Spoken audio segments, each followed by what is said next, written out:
ఈ మధ్య కాలంలో పూర్తిగా ఫోన్ పే, గూగుల్ పే మాత్రమే చేస్తున్నారా? జేబులో కరెన్సీ పెట్టుకోవడమే మర్చిపోయారా?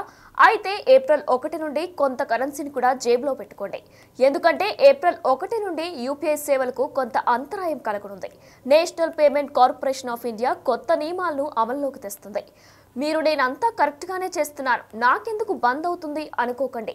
ఎందుకంటే మీరు కొంటున్న షాప్ లేదా మీరు పేమెంట్ చేయాలనుకున్న వ్యక్తి ఫోన్పే, గూగుల్ పే కానీ పేటిఎం లాంటి యూపీఐ బేస్డ్ సిస్టమ్కు అంతరాయం ఏర్పడి ఉండవచ్చు.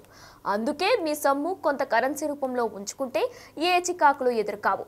అసలు ఏప్రిల్ 1 నుండి యూపీఐ పేమెంట్స్ ఎందుకు ఆగిపోతున్నాయి, ఎన్ని రోజులు ఇలా బ్రేక్ అవుతాయి, తిరిగి ఎప్పుడు స్టార్ట్ అవుతాయి మొదలైన విషయాలన్నీ తెలియాలంటే బిగ్ టీవీ అందిస్తున్న ఈ స్పెషల్ స్టోరీ చూడండి.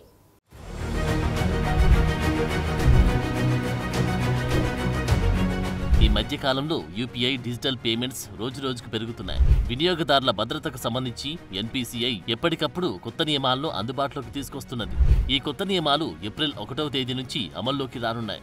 ఈ కొత్త నియమాలు Google Pay, PhonePe, Paytm లాంటి చెల్లింపు యాప్ల వినియోగదారులను ఇవి ప్రభావితం చేయనున్నాయి. National payment corporation of India NPCI చాలా రోజులుగా వాడని యూపీఐకి లింక్ చేయబడిన మొబైల్ నెంబర్లను బ్యాంక్ ఖాతా నుండి తొలగిస్తామని తెలిపింది. బ్యాంక్ ఖాతాకు వాడుకలో లేని ఫోన్ నెంబర్తో లింక్ ఉన్నట్లయితే వాటిని తొలగించనున్నారు. బ్యాంకు లింక్ లో లేని ఫోన్ నెంబర్లు, వాడుకలో లేని ఫోన్ నెంబర్లతో యూపీఐ లావాదేవీలు చేస్తుంటే వాటిని ఏప్రిల్ 1వ తేదీ నుంచి నిలిపివేయనున్నారు.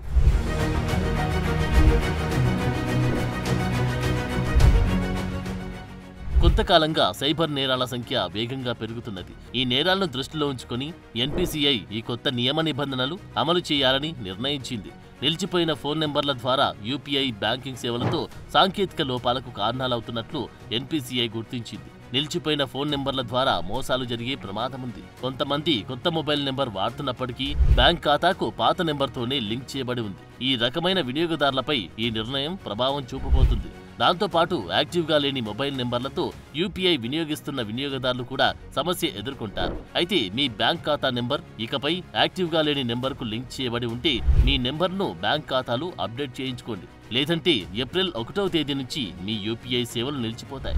ఎందుకైనా మంచిదని కొంత కరెన్సీని కూడా జేబులో ఉంచుకోండి. ఎందుకంటే మీరు చెల్లించాల్సిన వారు రిసీవ్ చేసుకోలేకపోయినా ఇబ్బంది ఉండదు. For more videos like this, subscribe Big TV channel.